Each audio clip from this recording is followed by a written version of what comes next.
that could work. One day I was just sitting here enjoying some nice double stuffed Oreos, and then it just came to me. An idea popped into my head.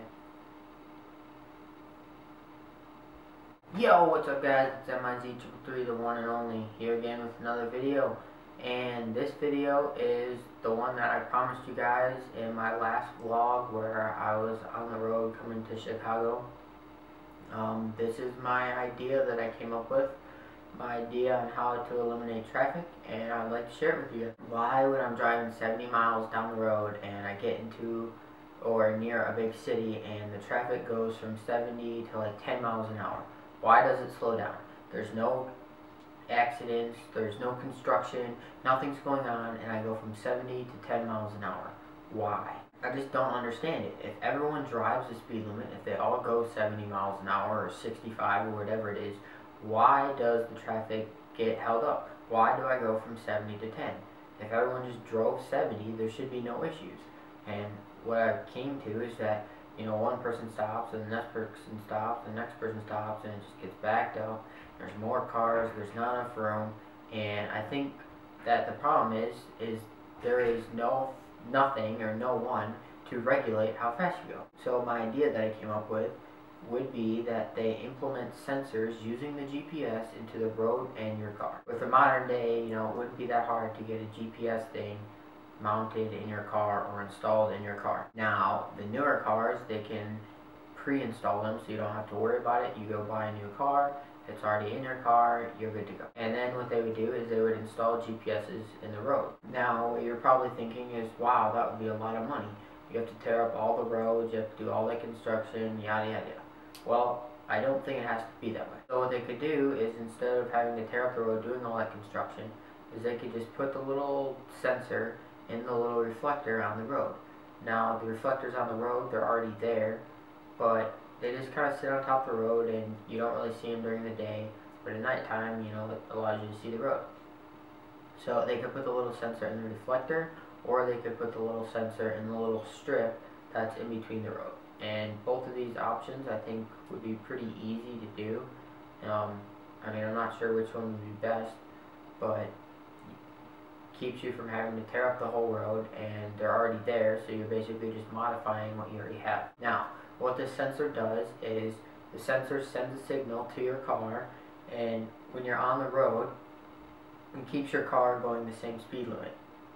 So basically, if the speed limit is 70, your car automatically is going 70 on that road. Now, I understand there could be a downside to this because people like hack their car, or terrorists hack their car, you know, they could take control of all the cars in the world, you know, that'd be bad.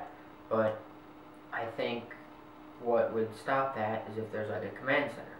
Now, you're probably thinking, oh my gosh, we have to build command centers, we have to put sensors in the road. But it's really not that hard. We already have train stations. Train stations, how do you think they get from place to place? They have command centers. Command center tells the train where it should go, how fast it can get there. It looks at all the trains, make sure there's no accidents, make sure trains aren't hitting other trains. And I think you could do the same thing with the cars. If you just have command centers that are controlled by the government, you can regulate how fast the cars are going and basically stop accidents and traffic backup in like times of rush hour. Now, why I say the government should control these is because, like I said, with terrorists, that could be a big threat. If the terrorist tries to take over the command center, that could be a big issue. So I think if the government controls them at first and gets it to where we use them for a while and we can control them, you know, that they're safe, then they can kind of outsource to third parties, and then the government won't have to worry about it as much. Also, an idea that occurred to me is to only have the sensors in your car and on the road, only have them on the interstate. That way when you're driving around town, you know, you drive around town and you do that all yourself.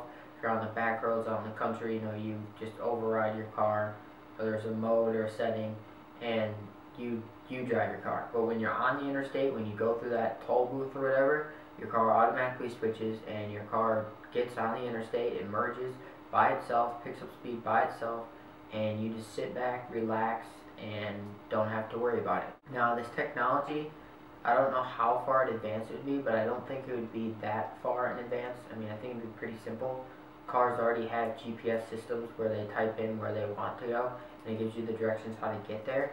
Now the only thing they have to do is teach the car to drive itself based on those directions. So you back out of your driveway, you type in your GPS, you type where you want to go, your car backs out, gets on the road, and just goes there by itself. It could prevent a lot of accidents, and you basically just sit back in your car, relax, and enjoy the ride.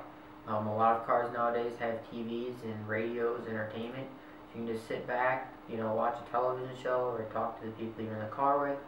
Just sit there, enjoy your ride, and when you get there, you get out and you're where you want to be. So yeah, guys, I mean, obviously this isn't a solution where it could just happen tomorrow. I mean, it would take them a while to implement all these sensors, and they'd have to do tests and stuff like this. But I mean, that's pretty much my idea. I don't really know if there's ever been any, I mean, I haven't read or heard about any idea that's like mine. Now, I know they're in China, there is a prototype road that reacts to conditions. So if it's raining, the road changes color. If it's snowing, snowflakes appear on the road. I know there is that kind of thing, but I don't know if there's any roads where your cars can basically drive themselves, like they're training or on a remote control race car track. So yeah, guys, that's pretty much my idea that I came up with. I know it is a little far-fetched, but I mean, it'd be kind of neat if someday in the future that was something that kind of became real, that became a possibility. And I mean, if I was the one who came up with it, that'd be pretty cool. I mean, even if someone else already has come up with this, I guess I might give them a new idea. If someone sees this and you want to take my idea, go for it. Have fun. I'm excited to see what happens in the future. It'll be interesting to see, and hopefully you guys are there to see it with me. So yeah, guys, I will see you tomorrow.